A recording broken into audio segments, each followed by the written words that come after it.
Não. Aqui é todos eleitos de Deus. Olha, a diferença que nós temos visto do joio para o trigo, não é porque o joio ele se parece muito com o trigo.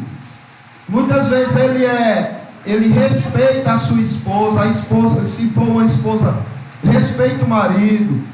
Tem joio que tem um comportamento mais excelente do que o próprio convertido, do que o próprio eleito, certo? E aí como é que a gente pode saber quem de fato é ou quem não é? Porque Jesus Cristo disse que nós conheceríamos pelos frutos, certo? A gente ia conhecer pelos frutos. E o que a gente tem visto é que frutos são esses. Porque não é simplesmente fruto de comportamento, de testemunho. Porque o joio muitas vezes vem mais para a igreja do que o crente. É mais agradável no próprio lar do que o crente. No trabalho dá mais exemplo e testemunho do que os crentes. Então não pode ser frutos de comportamento. E que fruto é esse então que diferencia, que Jesus Cristo disse que diferencia do crente para o incrédulo? Observe, o fruto é esse aqui, que João Batista fala. Ele diz assim, em Mateus capítulo 3, do 7 por diante: vendo ele, porém, que muitos fariseus e saduceus vinham ao batismo, disse-lhes: raça de víboras, quem vos induziu a fugir da ira vindoura? Produzi, pois, frutos dignos de arrependimento. A diferença do eleito para o joio, a diferença do crente para aquele que se passa por crente está aqui, meus irmãos. Olha, frutos dignos de arrependimento. Que fruto é esse?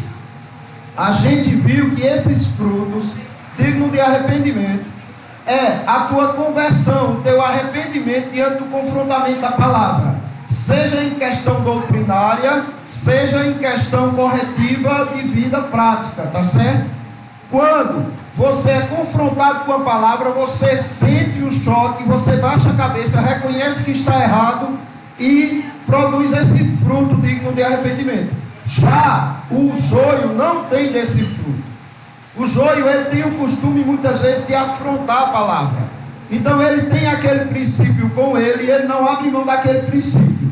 Você apresenta, seja doutrinariamente ou de forma prática, ele bate o pé e diz: não, eu não aceito, não é assim, eu não a quero, e ele não se arrepende de forma alguma. Ou seja, ele tem coragem de peitar as escrituras, ele tem coragem de afrontar as escrituras. Agora veja, frutos dignos de arrependimento, é esse que o escolhido de Deus, chamado, tem, tá certo? Por exemplo, a gente viu que Deus disse que Moisés, na Bíblia diz que ele era o homem mais manso da terra. Homem manso igual a Moisés nunca existiu, a Bíblia diz, não é? Então, mas a gente olha o comportamento de Moisés, como a gente viu semana passada, quebrou as tábuas da lei, irado com o povo. O que mais ele fez? Matou um egípcio, bateu na rocha com fúria lá. Então você observa que ele era um cara muito impulsivo, muito bravo. E a Bíblia diz: manso igual Moisés não existiu na terra. Como assim? Não, na verdade, para Deus, manso é diferente do que para nós. Nós consideramos manso aquela pessoa bem sunga, que fica assim e aceita tudo e não contraria nada e quer viver em paz com todo mundo. Para o conceito mundano, manso é isso, não é um babaca. Mas para Deus, o conceito de manso é: a escritura fala, que é que você vai dizer, aí você se curva perante ela, ou seja, você reconhece que você é manso. Para Deus é obediência às escrituras. Aquele que é obediente à escritura, ou seja, que tem coragem de confrontar a si próprio por amor às escrituras, esse é manso. E Moisés era assim, certo? Oi.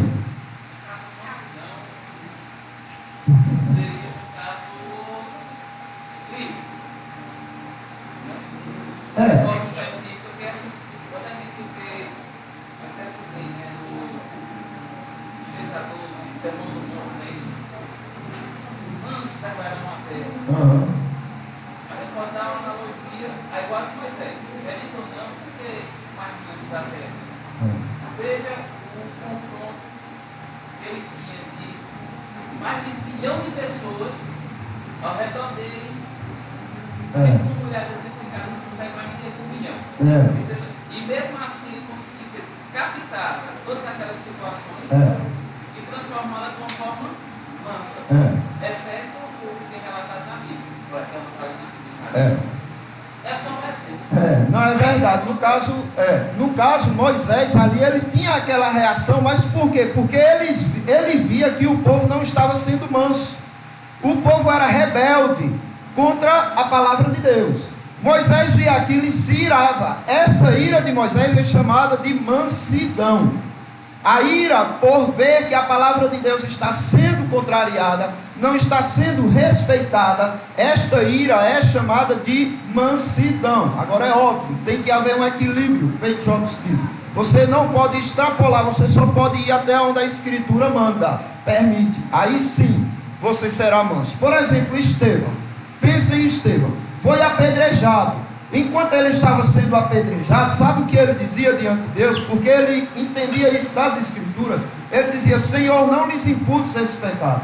Senhor, perdoa-lhes esse pecado. Esse pecado de me matarem apedrejado, perdoa-os. Nossa, que manso. Certo, mas veja o sermão dele antes de ser apedrejado, dizendo que o povo era criminoso, assassino, que precisava se converter, que eles mataram o Messias. Então observem, um cabo duro, mas ou seja, apresentando a verdade em defesa da Escritura. Oi. Assim, meu ponto de vista é o seguinte: quando passa as coisas a apontar a Deus, o cristão ele não pode deixar, né? Ele não pode ficar quieto, não. Quando naturais de que eu estimulo, né? É que o próprio Jesus lá no tempo, justamente, eu acho que assim, vai dar um bom estímulo para o falar na igreja dele, fala isso, e ele perdeu a razão dele. Não vira tão bem visto, mas na verdade, esse equilíbrio aí que a gente precisa, para não misturar a nossa ira com a ira de Deus. A ira de Deus é aquela que a Bíblia nos permite ter. Até que ponto a gente pode chegar?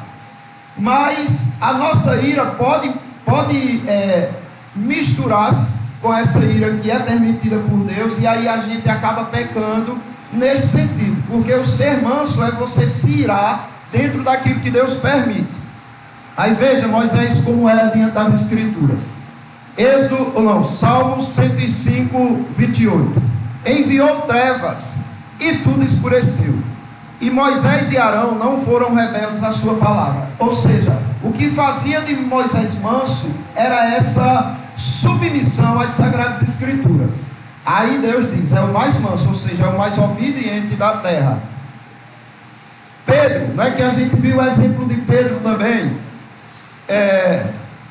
que negou Cristo 3 vezes, e Jesus Cristo depois diz: olha, eu te digo que tu és Pedro, e sobre isso que tu disseste eu vou edificar a minha igreja. Ou seja, trouxe toda a atenção para Pedro, falando que Pedro de fato tem a profissão de fé que sustenta a igreja, e chamou ele de Pedro, ou seja, de rocha, aquela rocha que tem de fato a rocha verdadeira, que é Cristo. Ele, veja como era Pedro, Lucas 5, do 5 ao 6.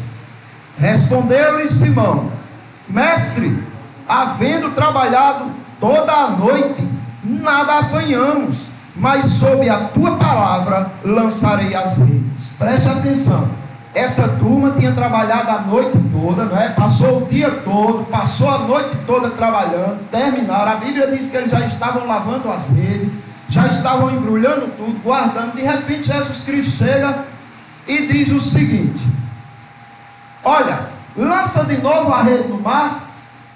Olha, para qualquer pessoa isso não faz sentido. Para qualquer pessoa não faz sentido, porque eles passaram a madrugada, eles já estavam cansados, estafados, não tinham encontrado nada, já tinham provas cabais de que não tinha ali nenhum peixe. Mas aí observe o que é uma pessoa mansa. Aí Pedro diz: Senhor, mas segundo a tua palavra, sob a tua palavra eu vou lançar, eu vou voltar tudo, né? E vou pegar as redes de novo, vou lançar, vou voltar a trabalhar. E quando lança, vocês já sabem do resultado, né? as redes quase que não suportam de tanto peixe. Mas a questão de mansidão, pessoal, está em obediência à palavra. Quando você é obediente à palavra de Deus, Deus diz: eis aí um manso.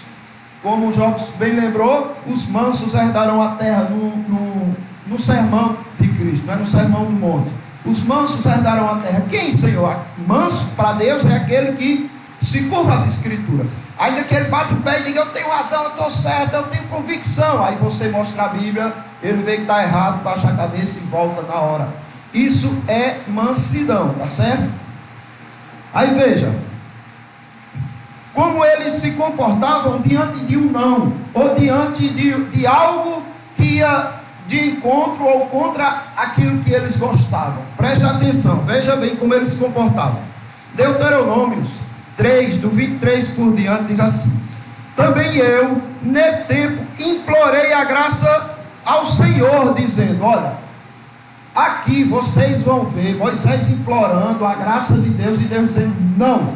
Mas a graça de Deus em que sentido? Vejam, ele orou dizendo: ó Senhor Deus, passaste a mostrar ao teu servo a tua grandeza e a tua poderosa mão, porque que Deus há nos céus ou na terra que possa fazer segundo as tuas obras, segundo os teus poderosos feitos? Veja o que ele pede a Deus: rogo-te que me deixes passar, para que eu veja esta boa terra que está além do Jordão, esta boa região montanhosa e o Líbano. Porém o Senhor indignou-se muito contra mim por vossa causa e não me ouviu.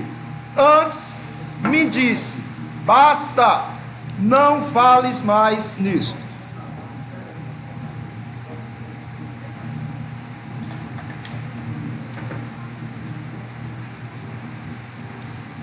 Entenderam, irmãos, aqui o que estava acontecendo? Foi? Família? Ah, filha.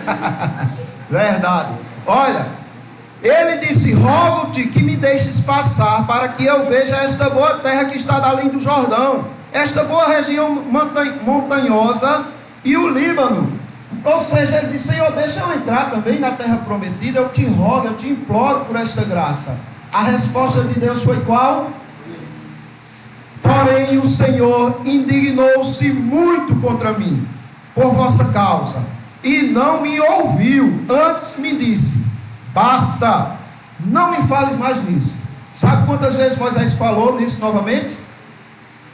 Nenhuma, pessoal, nenhuma. Por quê? Ainda que fosse contra os princípios, os propósitos, os desejos dele, ele sabia que a palavra final era de Deus. Ele tinha muito a dizer, mas quando Deus dizia o contrário, aí era a palavra final, tá certo? Por isso ele era manso. E a Pedro, veja o que aconteceu com Pedro. Evangelho segundo João, do 21 por diante, capítulo 21, do 18 por diante. Em verdade te digo que, quando eras mais moço, tu te cingias a ti mesmo e andavas por onde querias. Quando, porém, fores velho, estenderás as mãos, e outro te cingirá e te levará para onde não queres. Ou seja, vai chegar um momento que você vai ser levado para um lugar que você não quer. O que é que isso significa? Jesus diz, aqui diz, né? Disse isto para significar com que gênero de morte Pedro haveria de glorificar a Deus, certo? Ou seja, Jesus Cristo estava dizendo: olha, tu vai morrer, vão te levar e vão te matar. Você peitava tudo quando era jovem, mas quando você for velho, você vai passar por essa situação. Então, Pedro, voltando-se, viu que também o ia seguindo o discípulo a quem Jesus amava, o qual na ceia se reclinara sobre o peito de Jesus e perguntara: Senhor, quem é o traidor? Veja, aí Pedro olha para trás e vê que João vem seguindo também. Aí Pedro diz o seguinte: vendo, pois, Pedro perguntou a Jesus: e quanto a este, o que vai acontecer com ele, Senhor? O que Pedro perguntou. Veja a resposta de Jesus. Respondeu-lhe Jesus: se eu quero que ele permaneça até que eu venha, que te importa? quanto a ti, segue-me. Não é da sua conta o que vai acontecer com ele. Se preocupe com você, se concentre em você. Ele, eu resolvo com ele como é que vai ser, mas com você vai ser do jeito que eu disse. Você vai ser levado para a morte. E como ele morreu, a história conta que Pedro morreu crucificado de cabeça para baixo. Primeiro ele assistiu a esposa sendo crucificada, e depois, quando iam crucificar ele disse: eu não sou digno de morrer como morreu o meu Senhor, crucifiquem-me de cabeça para baixo. E ele foi crucificado de cabeça para baixo. Mas observe, mansidão é isso, é você ser confrontado, naquilo que você não gosta, e você se portar varonilmente, tá certo? Pessoal, eu falei isso porque eu quero dizer para vocês que nós estamos em guerra e não há tempo para interesse de retrocesso, tá certo? Briguinhas, confusão, despeitas, essas coisas são retrocesso da igreja, ou para a igreja, nesse combate guerreiro que ela tem, tá certo? Briguinhas só atrasam o avanço da igreja na guerra. Veja bem, o texto que nós lemos lá no início é esse daqui. Quando Jesus Cristo pergunta: e vocês, quem dizem que eu sou? Observe, Simão Pedro disse: tu és o Cristo, o Filho do Deus vivo. Então Jesus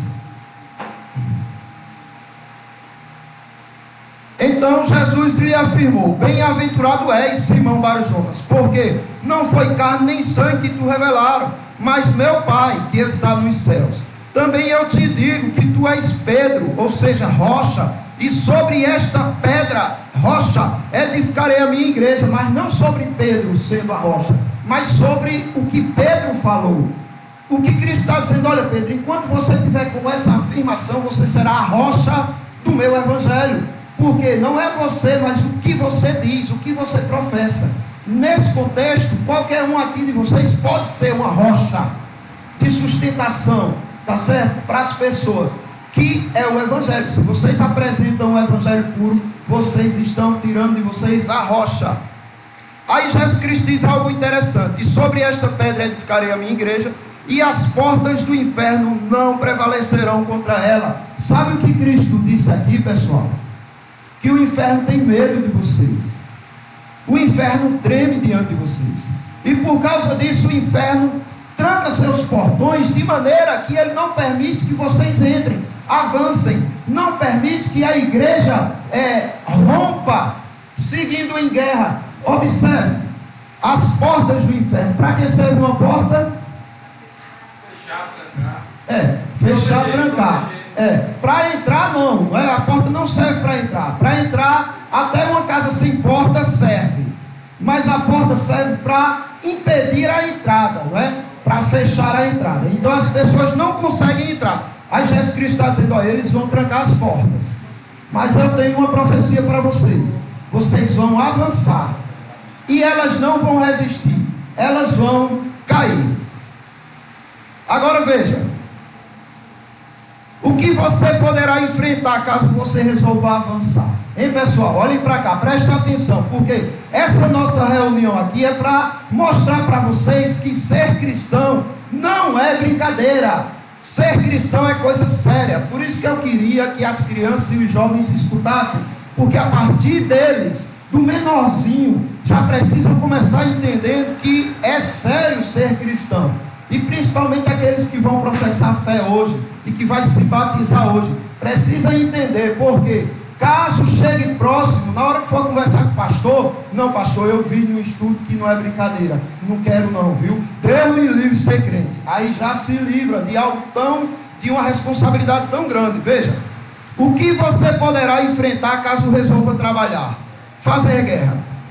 Caso resolva fazer guerra contra o conformismo mundano, caso você se negue a ser um cristão omisso, caso resolva sair para multiplicar seus talentos pelo reino de Cristo, caso você escolha sofrer a ficar assistindo, caso você se levante contra o reino do anticristo, o que você poderá enfrentar? Vocês sabem o que é que vocês vão enfrentar? Se vocês colocarem a determinação no coração, eu vou ser um verdadeiro seguidor de Cristo, vocês sabem o que vocês vão enfrentar. Tem muito aqui que segue Cristo verdadeiramente, e parece que a vida é muito tranquila e confortável, né? Eu vou dizer para vocês, não é. E talvez esteja sendo porque vocês não sabem o que vocês estão enfrentando. A primeira e a principal coisa que vocês vão enfrentar é o elogio. Elogios que te farão olhar para a sua própria glória. Isso poderá te corromper a tal ponto que te segue para os próprios erros. E pior, para que você odeie quem tem coragem de apontar os teus erros. Você recebe elogios de 20 pessoas. Você está completamente inflamado com a glória do mundo, com o orgulho mundano. Quando alguém que te ama, que tem coragem, chega para você e diz: olha, você irmã, está errando nisso, isso precisa ser corrigido na sua vida. É quase impossível você baixar a cabeça e aceitar, de tanto elogio à tua volta que você já recebeu. Observe, Marcos 12, 38 por diante diz: e ao ensinar dizia ele: guardai-vos dos escribas, que gostam de andar com vestes talares e das saudações nas praças, e das primeiras cadeiras nas sinagogas, e dos primeiros lugares nos banquetes. Quem foi que fez o complô para matar Jesus? Judas buscou apoio em quem que já queria matar Jesus. Não, era contra Roma que Judas queria ir, não é? Mas ele buscou apoio nos escribas, nos sacerdotes, nos doutores da lei. Ele buscou apoio nessa turma, pessoal. Vocês entendem isso? Veja, a turma que só gostava dos primeiros lugares, de ser bem visto, de ser bem recebido, essa turma odiou Jesus com tudo que eles possuíam no coração. E por que, me digam, tanto ódio de Jesus eles tiveram? Ele não recebeu. Ele vai tomar o meu lugar. E como é que Jesus apontava para eles? Tanto era a inveja quanto a revolta, porque Jesus Cristo dizia: vocês pecam nisso. O que João Batista dizia, Jesus Cristo dizia: olha, vocês estão tentando fugir da ira vindoura, só que vocês não vão conseguir. Vocês são raça de víbora, vocês precisam ter frutos dignos de arrependimento. Arrependei-vos. Uma palavra dessa para um doutor da lei era uma blasfêmia, porque eles olhavam para si como perfeitos e olhavam para os gentios ou para o povo simples como pessoas pecadoras que dependiam deles completamente. Ou seja, eles não necessitavam mais de nada. De nada. Por isso que Jesus Cristo diz: olha, se vocês fossem cegos, vocês seriam salvos, porque teria alguém para vir abrir os olhos. Mas como vocês dizem eu vejo, então subsiste o pecado de vocês e vocês vão morrer com ele. Agora veja, eles não reconheciam a insignificância deles e isso fazia. Agora por quê? Porque era elogio direto, pessoal. Então o pior inimigo de vocês vai ser o coração de vocês. O pior inimigo de vocês vai ser o elogio, o aplauso, tá certo? Porque vocês vão ter que saber lidar com eles, colocar eles no devido lugar. Veja, me respondam, quem aqui vocês já viram contestando, reclamando, não aceitando os elogios e aplausos com a mesma intensidade que faz com as reprovações injustas? Quantos vocês já viram aqui? Alguém chegando assim, Vaninho, para tu dizendo: mas Van, eu estou muito chateado aqui, rapaz. Eu fui ali, dei uma palestra, rapaz, todo mundo ficou de pé para me aplaudir. Eu não aceito um negócio desse. Como é que é possível? Você já viu?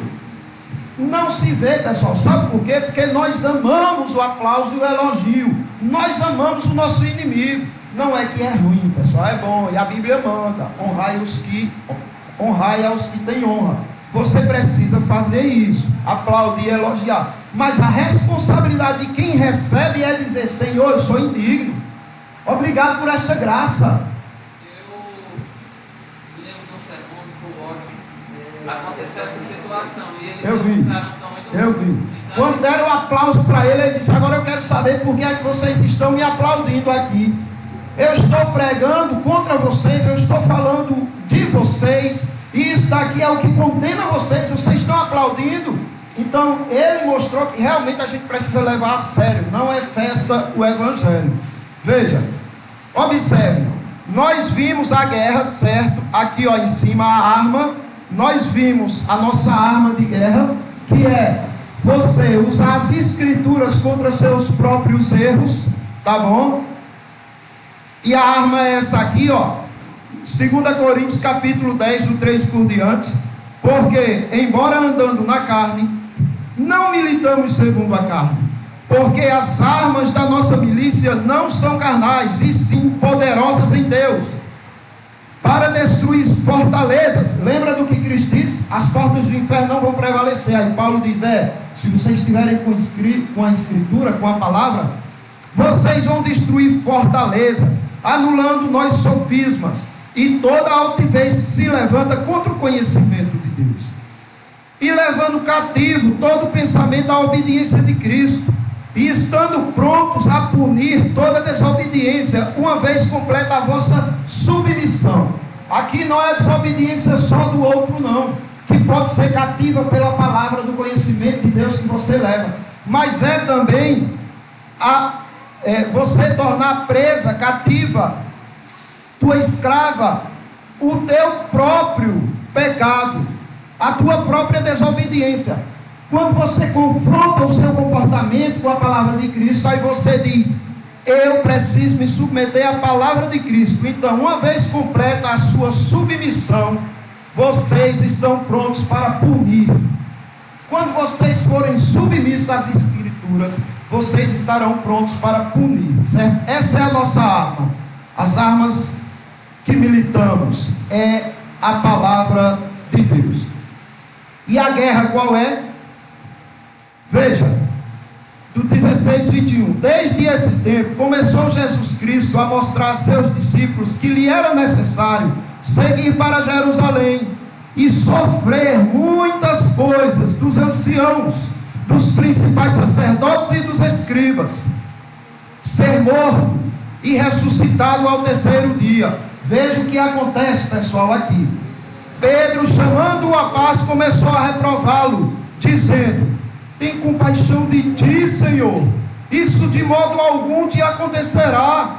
Mas Jesus, voltando-se, disse a Pedro, arreda, Satanás, tu és para mim pedra de tropeço, porque não cogitas das coisas de Deus, e sim dos homens. Então Jesus Cristo chega e diz, olha, a minha situação daqui a pouco vai ser a seguinte, vão me pegar, vão judiar, vão me crucificar, mas no terceiro dia eu vou ressuscitar. Não, Senhor, palavras de maldição, não, Senhor. Olha, as palavras atraem maldição. O Senhor não vai passar por isso não, certo? Pensamento positivo, Senhor. Vai ser tudo de bom na tua vida, só prosperidade. Jesus Cristo, que? Satanás, eu estou te reconhecendo. Arrede daqui, saia daqui, porque o seu interesse é nas coisas do mundo e não nas de Deus. Veja, pessoal, a sua guerra é justamente por aceitação à dor, da injustiça, da perseguição, do sofrimento por amor a Cristo. Você está em guerra por aceitação à dor, ao sofrimento, à humilhação, ao prejuízo. É isso que você tem que conquistar, a satisfação na dor.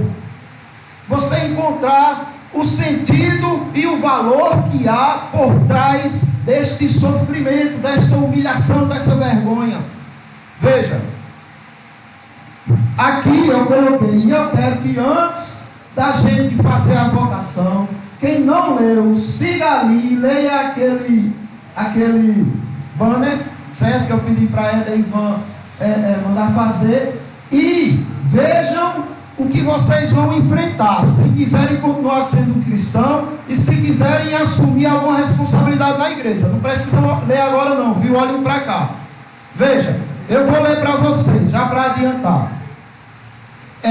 Exortação à igreja, exortação para o obreiro, exortação para o conselho, né, da igreja, para o conselho da UHC, né, que é a União de Homens Presbiterianos, que nós teremos, conselho da SAF, exortação ao conselho da União de Jovens Conservadores, que também nós teremos aqui, e um conselho, tem um aí, era para ser um I, foi eu que errei na digitação por causa do discípulo, eu acredito.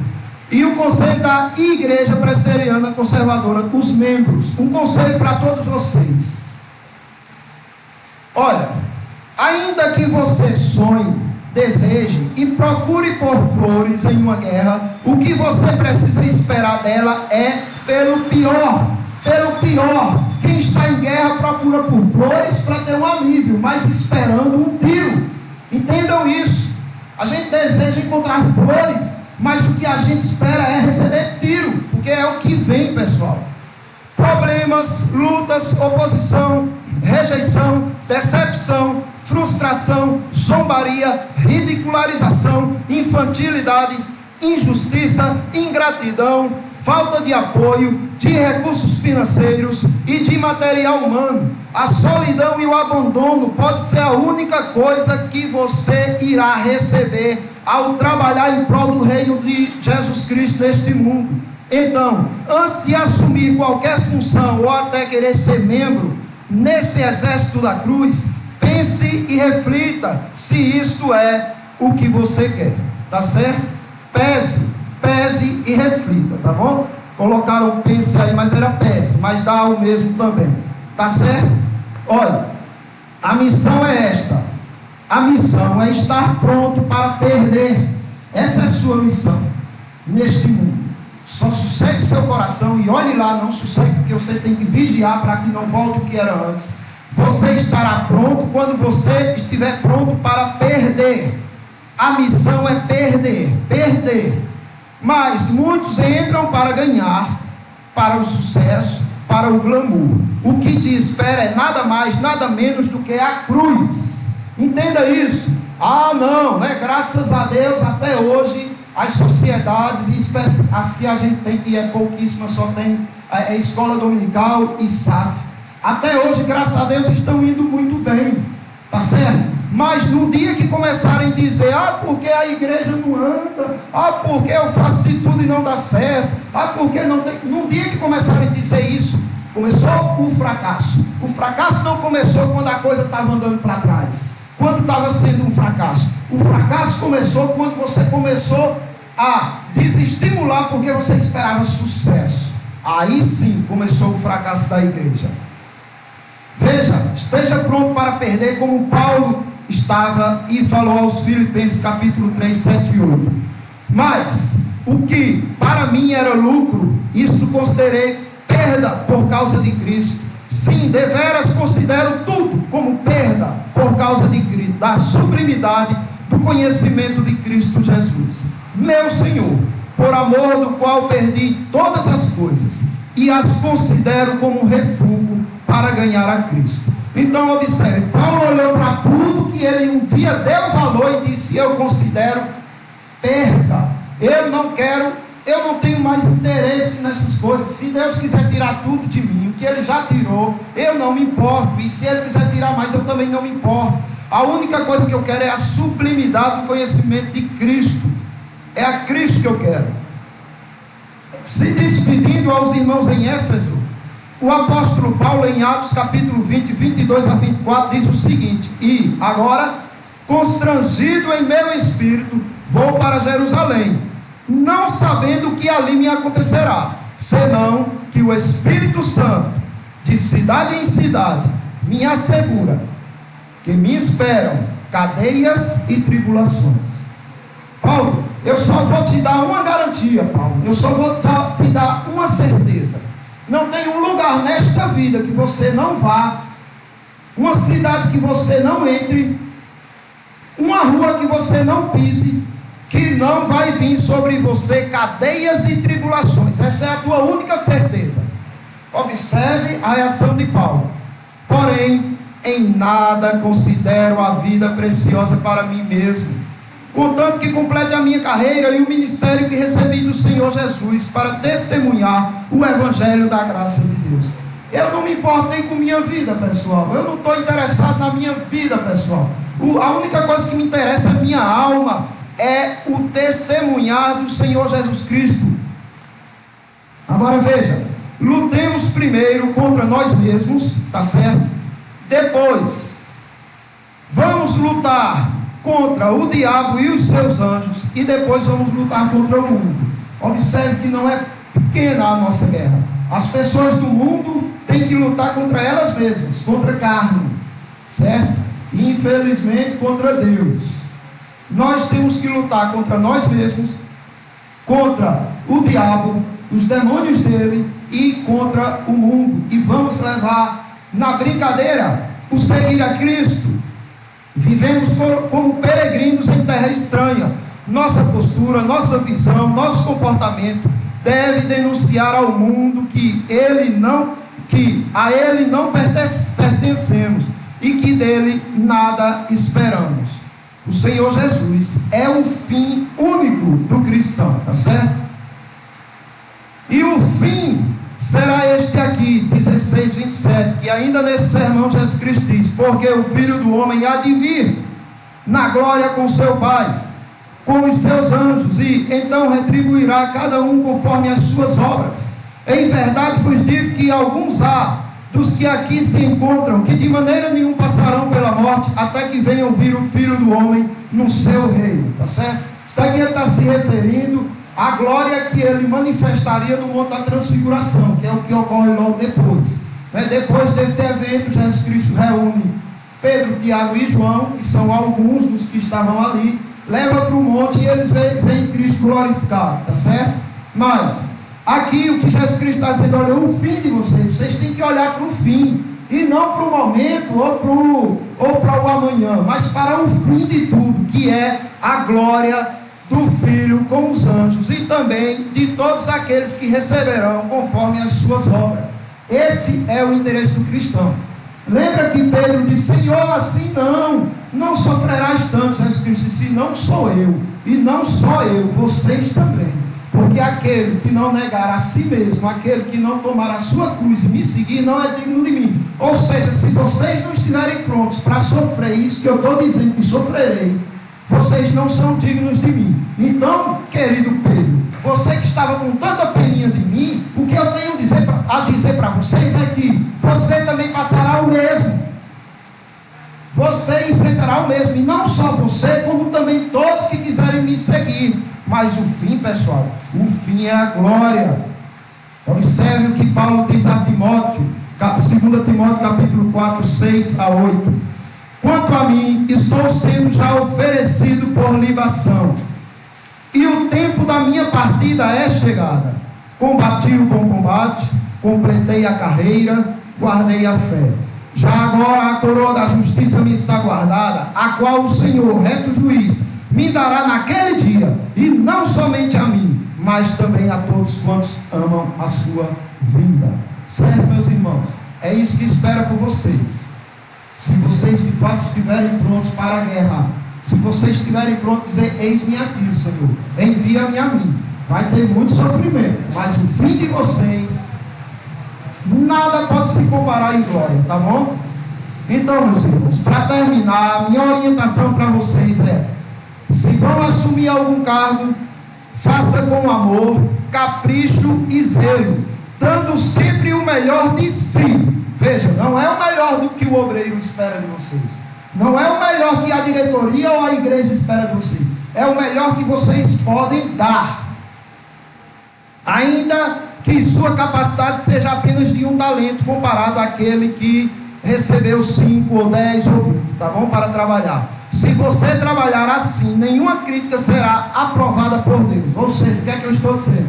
Suponha que a presidente da SAF ou dos jovens está fazendo o trabalho do coração dele, dando o melhor, mas a capacidade dele é só aquela, e Deus o colocou ali e quer que ele trabalhe em cima dessa capacidade. Se eu chegar e dizer: olha, isso é pouco, você precisa fazer mais, você está fazendo pouquíssimo, isso está ruim, isso está feio, isso não sei o quê, e ele está dando o melhor dele, a crítica para Deus não vai fazer sentido, e Deus estará elogiando essa pessoa, e eu serei punido por Deus. Então, um recebe um talento, outro recebe 2, outro 5, e assim por diante. Cada um conforme a sua capacidade. O que cada um tem que fazer é sair imediatamente a multiplicá-los, tá certo? cada um olhando para si, não dizendo, eu estou fazendo mais que aquele, ou aquele, eu queria fazer tanto quanto aquele. Sim, deseje, mas faça o melhor de você. Talvez seja mais do que o outro. Como a viúva, não é? A viúva depositou uns centavinhos, né, umas moedinhas lá, e os ricos, grandes quantias. Jesus Cristo disse, olha, para Deus, sabe quem deu mais? Aquela viúva pobre, sabe? Que foi tão ridicularizada por muitos aí. Oxi, e a igreja precisa desses centavos? Agora, olha, nossa, 50 mil aquele depositou. Jesus Cristo, ela deu mais, porque aqueles deram do subejo, do que sobrava, ela deu tudo que tinha, entendeu? Então deem tudo que tinha ao Senhor, e vocês serão aprovados por Ele, e não queiram saber de aprovação de homens, disso. A sabedoria de Deus é que Deus escolhe muitos para ser líderes, mas não capacita em todo sentido. Para depender. Você é um líder, mas os demais têm capacidade que você não tem, já para você não se achar, também, e é tudo, e os outros conhecer que a capacidade que você não tem, se eu tenho, já vou me auxiliar. Então, e aí você começa a perceber que, olha, aqueles que plantam não são nada. Quem é tudo é o que dá o crescimento, né? Então é Deus. Oi. Jeremias o quê? Diz lá. Não, mas não vai esquecer não, sabe por quê? Porque eu não falei isso no começo aqui, não foi? Olha, não, na verdade eu vou ler. Isso que ele está dizendo é isso que eu vou ler aqui, olha. Faça com amor, capricho e zelo, dando sempre o melhor de si. Pronto. Isso que ele diz, é isso que eu li para vocês aqui. Façam assim. E ainda que venham críticas contra você, não farão sentido. Porque você diante de Deus sabe que está dando o seu melhor. Certo? E você dá o seu melhor, ainda que seja um talentinho só, para Deus é muito, entendeu? Porque você não está fazendo a obra do Senhor relaxadamente, está fazendo com zelo, tá certo? Está fazendo com amor, com capricho, zelo e dando o melhor de si, tá certo? Pois será como um homem que, ausentando-se do país, chamou os seus servos e lhes confiou os seus bens. A um deu 5 talentos, a outro 2 e a outro 1. A cada um segundo a sua própria capacidade. E então partiu, mas vai voltar, tá certo? Mas cada um recebeu a capacidade do Senhor, usem ela com zelo, certo? Para darem o melhor de si. Eu vou chamar Maria para fazer a iniciação da votação da SAF. As mulheres ficam aqui e eu queria conversar com os homens lá atrás, tá? Mas antes disso, pessoal, pode vir, viu, Maria? Oi? Não, todos os homens lá atrás. Poxa, que onda é essa? Ela levou no Instagram assim aí. Meus irmãos, olhem, um aviso aqui para vocês. Irmãos, preste atenção.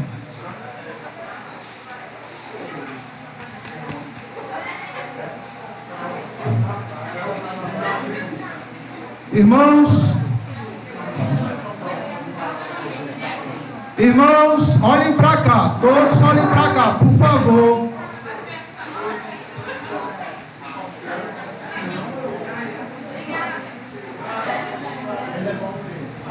Olhem para cá, veja, todo mundo aqui, volta quem foi lá para dentro, olha. Nós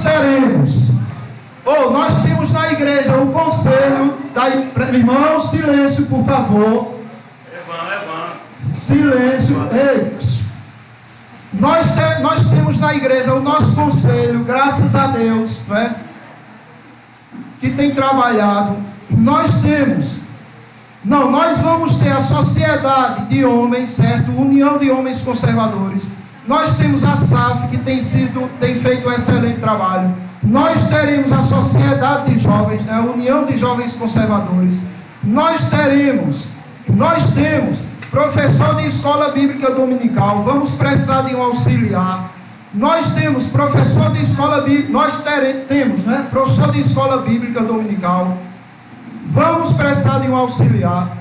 Temos de escola bíblica de crianças. Vamos precisar de um auxiliar. Temos reunião de oração com o Sandro. Temos reunião de oração com o Júnior, com o Sandro na sexta, comigo no domingo de manhã, certo? Antes do culto. E vamos ter escuta afetiva. No sábado eu vou vir aqui para a igreja, vou ficar aqui à noite na igreja. Se tiver algum irmão que queira conversar, desabafar, contar alguma coisa, ou encontrar algum estudo particular aqui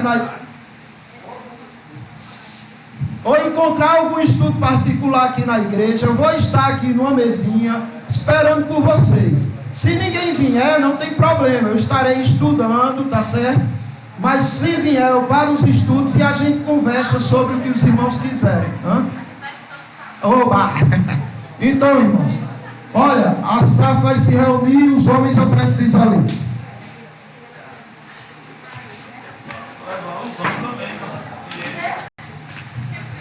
Venham, crianças.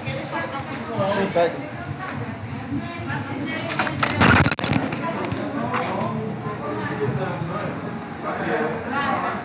Ei, bora, homens. Ei, ô Gabriel, quer vir? Se quiser, deixa ele. Se quiser.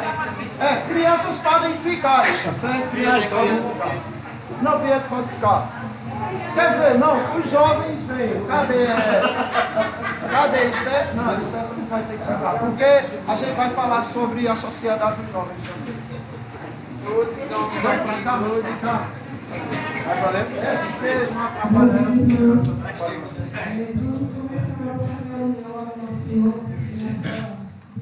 Aí eu não posso cair, eu não vou não. Ficar aqui. Quer ficar caindo? Não, a diretoria fica ali, porque se o obreiro morrer, tem a diretoria para continuar. Reunião de todos os homens aqui, todos. De forma moderna, então nós vamos ter agora gênero neutro. Então, todos reúnem-se aqui. Olha, tu sabia. Eu quero dizer, se não começar, não vai dar tempo não.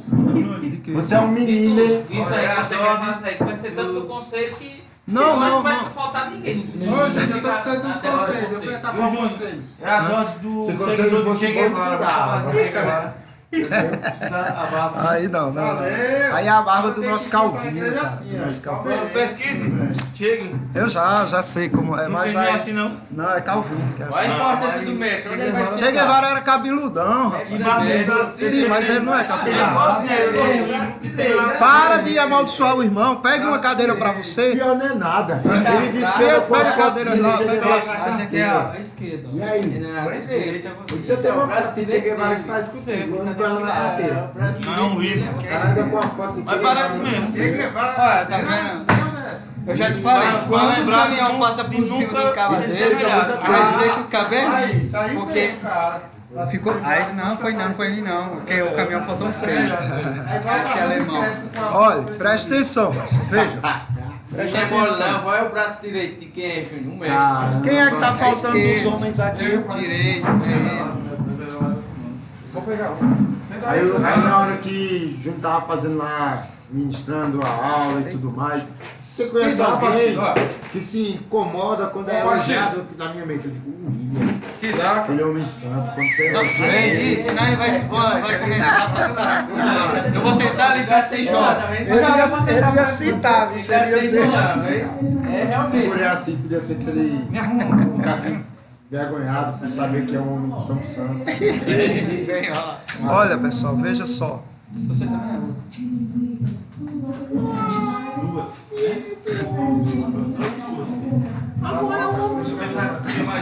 é. Veja só, Pietro vai passar as informações para os jovens, tá? É o hominho, hein? É o hominho. Olha, presta atenção. Primeiro, eita, vamos fechar ali, né? O marido fala mais baixo. Não, deixa ela lá. Essa altura dela. Fala mais fácil se ela sentar. Aí, tá tranquilo agora. É porque lá no céu, A acústica. no céu vai estar silêncio, cara. Veja. Eita, o pastor tá já chegando. Amém. Vamos adiantar aqui, olha. Chega tão cedo. Inclusive, uma das coisas que eu quero falar é sobre essa questão de, no domingo de Santa Ceia, esses horários. É complicado. Hoje vai ter almoço e tudo, mas a gente teria que ter essa questão para começar mais Veja cedo. aí quais seriam as propostas e tragam. Olha, A proposta é falar com o pastor para ele vir cedo. Eu já falei de forma Vai individual, bater em eu mim. não obtive resposta, ou seja, então ele não quer vir. Se vocês quiserem tentar novamente, ficar à vontade. Mas você Só pede tô mais dizendo, não é cedo. desanimando, mas quem sabe, né? Mas no início, como você já disse aí, você falou individualmente. Se falar a igreja em grupo, né? não veja. Lá, Eu falei Só individualmente dizer, porque eu senti da igreja essas situações, vocês já passaram para Sim, mim. mas Aí eu fui lá e fiz. O que é que eu quero dizer? A igreja que deveria ter feito isso não fez. Se ela fazer agora, menção a Jesus. olha, Sim, mas eu tô dizendo assim. Quem sabe ele, não, quem sabe ele não deu assim.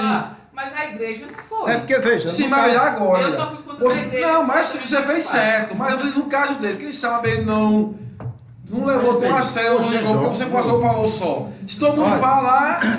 veja bem. Vamos deixar isso para outro momento. Comece do Lá em Caruaru, a ceia não é no nosso dia, né? Então ele pode botar alguém para pregar lá e vir, né? Sobre isso eu posso dar com detalhes Pronto, como é o funciona. sistema, certo? Então veja bem. A sociedade de homens, certo? A gente já precisava ter Tem tido. que ter barba, falar grosso. Bora, vamos. Precisamos ter, tá certo? Ah, mas aí não vai ter pessoas e tal. Não. É o seguinte, a gente precisa fazer com os recursos que Deus nos dá. Se tiver 2, já dá, tá certo? 2, começa com 2 e vai avante, tá bom? Então, nós vamos precisar de um que fique à frente, um responsável. Ninguém se oferece, então aí eu já adianto para vocês que eu assumo. Ou seja, eu posso assumir tudo aqui para que tenha. Não caramba, mas para Dar início. para dar início. mesmo, Não, assim, veja, assim. se todo mundo. Porque, veja, na verdade, o contrário eu digo também. Se ninguém assumir aqui, Ivan, vê, ou Sandro, ou Aparecido, qualquer um aqui, vê aqui, preste atenção, vê aqui. Não, eu sei que essa obra precisa ser feita e ninguém se habilita a assumir a frente, então eu assumo de tudo. Então, mas não vai conseguir, vai fazer mal feito. A culpa é de quem? A culpa é de quem disse, meus talentozinhos vão ficar aqui, eu vou ter dor de cabeça Por nada. isso que eu vou dar esse talentar ao William. Veja. Eu queria saber de vocês quantas pessoas poderiam, se fossem escolhidos, assumir essa missão de ficar à frente da União de Homens Conservadores.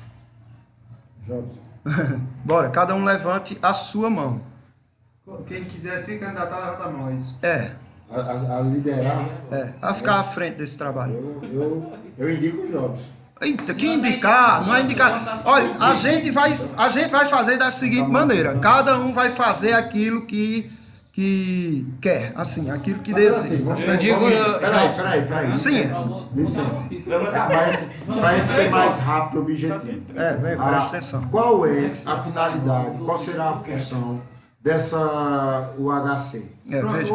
Porque Aquele que for o presidente, aí vai procurar informação, se informar. E Mas eu posso dar um adiante. Seria. é a sua da UHC, não se saber. Poderia ser. O que é que a igreja, os homens da igreja pode fazer? Pode pegar essa Qualquer coisa aqui. E pregar ali no canto que deveria estar 2 anos atrás, vai 3. Então chama os homens da igreja, já tem tempo, né? A galera já faz. Veja, reuniões. Caixa contigo veja. certinho, faz isso. Mas Éder já tem muita coisa. Éder, Mas ele já pode faz também, isso, mas mas ele já pode faz isso. fazer. Ele pode fazer, entendeu? Eu vou me candidatar Isso, a muito coisas bem, aí, mas muito já bem. fique sabendo que no máximo até o meio do ano. Depois disso você disciplinado, aí a outra assunto. Eita. Puxa, não. Que ele não vai se casar, mas veja Segundo bem. caso, o cara vai se cuidar, né? Cada um deve batizar. Ah. Ei, pessoal, vamos Você se agilizar. candidata, eu me candidato ao vice. Primeiro Não, ei, presta atenção, pessoal, presta atenção, olha. Não é Se eu nenhum. for Olha, primeiro que é escute, você, escute, não é nenhum bicho de 7 cabeças aqui. Vocês, digamos, o homem vai fazer o quê? É basicamente o que as mulheres fazem, só que no sentido de necessidades masculinas, tá certo? Primeiro, olha, nós vamos reunir a igreja, os homens. Mas veja, e algumas coisas a mais. Veja, escuta, pessoal, reunir os homens para buscar melhorias para o templo, digamos, negócio de pintura, negócio de púlpito, essas coisas, as mulheres não precisam se preocupar com isso, né? Isso é questão de uma sociedade, mas que não seja das mulheres. A coisa mais pesada assim, ó, vamos rebocar isso aqui, bora e tal. Então o homem vai olhar coisas aqui e com o auxílio dos outros, os outros passam para ele, ó, podia ser melhor assim, assim, e ele vai lutar por isso. Aí reúne o conselho da igreja e diz, ó, a reunião dos homens decidiu que precisa disso, o que é que vocês podem fazer e tal. Nesse sentido, veja, especialmente em fazer encontros onde a gente faça homenagem às mulheres, certo? Facilitar o trabalho delas, como aqueles que não são casados, como eles podem se comportar e tratar as mães, né? E os que são casados, como se comportar e tratar a esposa. Então, esse terá que ter materiais de estudo, no sentido de casado, no sentido de filho para a mãe e tal, essas coisas. Esse daí vai ter a responsabilidade de entender do assunto, tá? Mas eu não sei dar estudo. Não precisa. Você pode chamar palestrantes. Edivaldo já colocou na lista dele que gosta de dar palestras, estudos, essas coisas. Edivaldo, estuda sobre tal ponto, e, por favor, tal dia você pode dar uma palestra, ou chamar alguém de fora, aquilo que Vaninho fez, não é? Chamou uma turma aqui para falar de que o assunto foi de cultura, foi de cultura, certo? Ou seja, ele sonda o conteúdo da pessoa, vê que realmente não tem nada contra a escritura e chama, não precisa ser crente, mas precisa ser uma pessoa compromissada com os valores conservadores, não é para falar de política. Então, a gente vai trabalhar com os homens para que os homens virem homens de fato, né? Porque a sociedade está sendo atacada muito nesse sentido, né? As mulheres sendo convidadas a serem machos, né? E os homens a serem femininos, né? Aquele ter, ai, tá doendo, ai, isso. Cabelinha, barbinha. O fioquezinho lá, né? Então vamos lá, pessoal. Tem alguém aqui que se precisar, se Deus chamar, pode assumir uma função. Diga aí. 1, 2. Todo mundo aqui assume. Não, todo mundo não. É quem levantar a mão, pessoal. Quem não, ó, é quem levantar a mão. Vamos. 1, 2, 3, 4, 5. Pronto, 5. Então vou colocar aqui. Deixa eu ver o lado. Caramba, só a esquerda que quer assumir a direita. Caramba.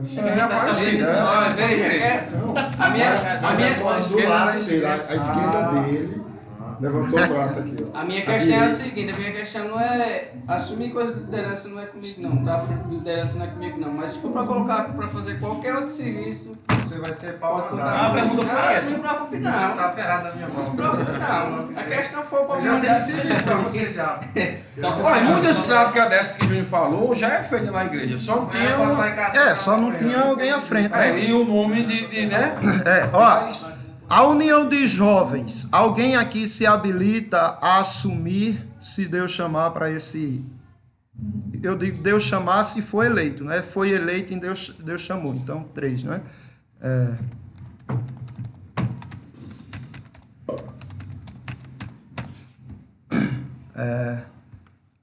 Aí, escola bíblica dominical, veja, já tem, né, pessoas, mas é o seguinte, veja, eu estou à frente.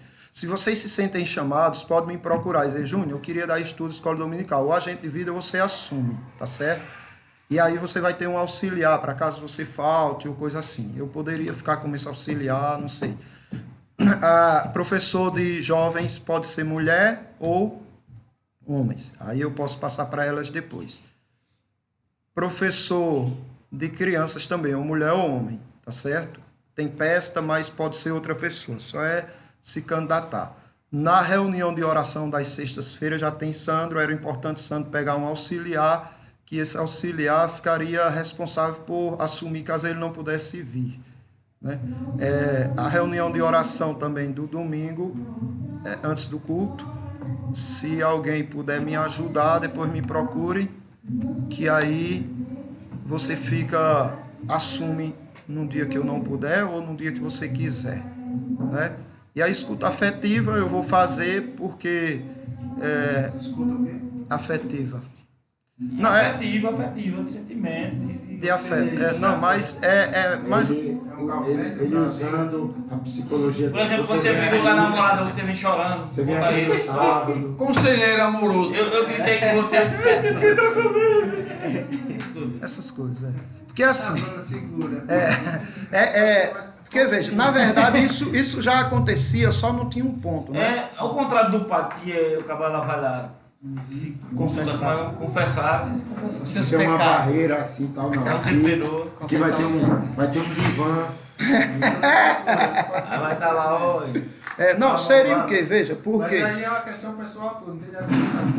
Não existe. Não. Agora, se alguém. Porque veja, tem a ver, Fake Van disse, tem a ver com a psicologia, né? Com o que eu estou fazendo. Eu penso Mas aí assim. é uma parte de cuidado pastoral, não tem nada a ver. Isso é um cuidado pastoral. Não Certo? bota em eleição, não, tá fora. Não é eleição, eu estou passando a informação Que vai para ter, vocês. Vai ter. Não, vai passando lá fora pra todo mundo, vai. Já passou. Terminou, esse é o último. Aí eu só quero dar uma pincelada aqui, até para vocês passarem para outras pessoas, veja, tá Primeiro, estressante. o tratamento é comigo. Rapaz, você tem 6 meses. Veja, olha, pessoal, veja, tudo que Deus criou é bom, certo? Tudo que Deus criou é Você é bom, bem pior. viu? Em todas as áreas, tudo que Deus criou é bom. E nós pecamos terrivelmente nisso, certo? Por quê? Porque nós permitimos que o mal se aproprie e assuma como um dono. A filosofia é ruim? Não, é maravilhosa. Aí a sociedade mundana se apropriou e todo mundo pensa que se for filósofo, vai se corromper na igreja e tal, né?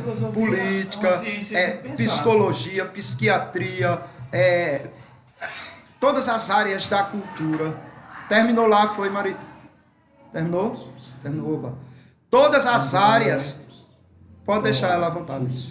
Todas as áreas pertencem a Deus. E nós temos que tomar de conta, certo? Nós temos que resgatar. O que a gente tem que fazer é o que Abraão fez quando Ló foi raptado, certo? Quando Ló foi raptado com o povo de Sodoma lá, e o que Abraão fez? Abraão disse, vamos lá. Foi lá e disse, não é propriedade de vocês, é propriedade nossa. Dê de volta, entendeu? Todas as áreas da cultura e da ciência, né, seja ela... Vai embora. Tá certo, a gente já vai. Ou da política, ou seja do que for, qualquer ciência, nós temos que tomar conta, tá certo? E o que foi que eu fiz? Eu entrei para educação física e entrei para psicologia, não foi por outra coisa, senão para dizer, vou pegar aquilo que é de Deus, dessas áreas que pertencem a Deus, e vou trazer para o povo dele. Não só para o povo de Deus, mas para os de fora também. Porque lá fora tem eleitos de Deus também, que a gente não sabe, né? Então, usar a parte boa da psicologia, que vem da palavra de Deus, para tentar ajudar o povo dele, tá certo? Vamos para lá, vamos orar e vamos para lá. a eleição, vai ter ou não? Não, a eleição não. Aqui eu peguei os nomes e a gente conversa no outro domingo, tá? Para ver quem ficaria. Jobson, nos conduz em oração. Santo Deus maravilhoso, bendito Pai, pedimos e rogamos, Pai, agora nesse momento, que tudo quanto foi declarado aqui, Pai, por gestos de palavras, Amém, Senhor. o Senhor possa abençoar, Senhor. Amém. Que o Senhor possa, Pai, mover o Espírito Santo que está em cada um, Pai, para fazer tudo aquilo a quanto o Senhor deseja e requer de nós, Senhor. Amém, Senhor. Que o Senhor possa, Pai, nos dar esta graça, Senhor, Amém, Senhor. para mostrar que nós, de fato, temos um Espírito Santo que o Senhor assim otorgou. Amém, Senhor. Rogamos, em nome do teu Santo Filho, nosso Senhor Jesus. Amém. Pronto, irmãos, vamos para lá.